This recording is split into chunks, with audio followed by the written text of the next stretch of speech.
میشه یک بار برای همیشه یک بار امتحان کن، هیچی نگو. من اینجا شاهدم، هیچی نگو. حتی دوست پسر قبلی منم بهم گفت از این آدم دور شو، به شدت آدم حسود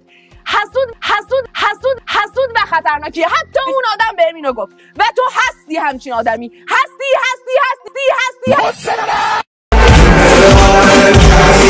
اما پسر قبلی منم ارضا نمیکنه. یه چیزی اینجا اذیتم بابا باریکلا. بابا برو، به ما نمیخوری، برو باید چی کار بکنی؟ برو.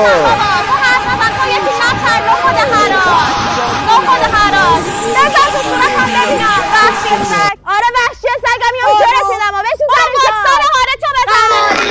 برو بابا. برو دیگه. برو باکسان بزن بابا. لحظه صبر کن، یه چیزی منو داره آزار میده. آقا ادب و شخصیت و احترام شما یاد ندادن؟ چرا انقدر به هم دیگه آقا از هم دیگه متنفر باشید؟